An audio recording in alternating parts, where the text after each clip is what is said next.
Til dig, der måske sidder på Sites hjemmeside lige nu og overvejer praktikforløb her. Jeg skal tænke, hvad fanden skal jeg sige? Lad være. Jamen altså, mit navn det er Thomas. Jeg er 22 år gammel, og jeg læser multimediedesigner til dagligt. Og hos Site er jeg webudvikler, og det er os, der laver hjemmesiderne til kunderne. Jamen, hvordan min dagligdag har set ud, siden jeg startede?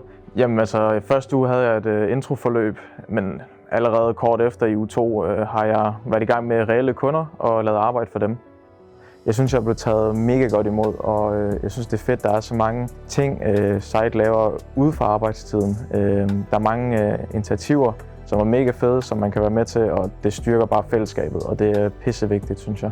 Og selvom man kommer ind som helt ny, så synes jeg, at alle er så imødekommende, og man er egentlig med som fast medarbejder med det samme. Så der er ingen forskel på, om du er ny eller været her i et par år.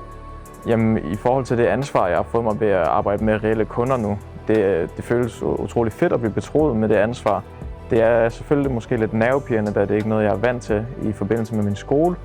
Men jeg synes, man vender sig meget hurtigt til det, og det er egentlig ret fedt at arbejde med reelle kundeløsninger og faktisk se det, man laver, blive brugt.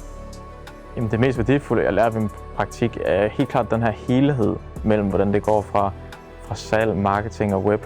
Den her kombination af afdelinger er ikke noget, jeg vil kunne læse mig frem til på min uddannelse, og noget, man kun kan lære ved at være ude i praksis. Jamen, hvordan mine kollegaer har været med til at hjælpe mig i den her tilvænning fra skolebænken til arbejdspladsen, har egentlig været super fint. Selvfølgelig er det en overvældning at komme fra skolebænken ud på en arbejdsplads, men jeg synes, alle har været gode til at hjælpe, og man kan spørge om selv de mindste og største spørgsmål, og det bliver taget med kyshånd. Men at være i en virksomhed som Site, hvor man egentlig laver lidt det hele i forhold til web og marketing, har givet mig en større forståelse for, hvordan de her webbureauer faktisk fungerer, fordi det er ikke noget, jeg havde en stor forståelse fra skolebænken af. Og min kreative input er blevet taget til sig og blevet taget seriøst. Det synes jeg. Altså, vi har altid en løbende dialog om, hvilke tiltag, hvad kunne være fedt at lave og sådan noget, hvor vi alle sammen bare kommer med idéer. Og jeg synes da også, at nogle af de idéer, jeg kommer med, bliver taget godt imod og bliver faktisk brugt.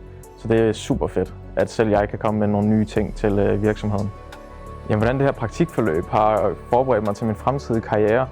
Selvfølgelig så havde jeg ikke den største forståelse for, hvordan branchen fungerede, da jeg gik på skolen. Jeg har gjort mig mange tanker, men ikke fordi jeg har ramt ved siden af, men jeg synes egentlig, at det her praktikforløb har givet mig gode forudsætninger til at skulle starte på en arbejdsplads.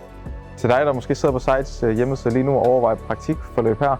Hvis du værdsætter et fantastisk godt miljø og rent faktisk at få reelle kunder i hænderne, så tror jeg, at det her vil være lige noget for dig.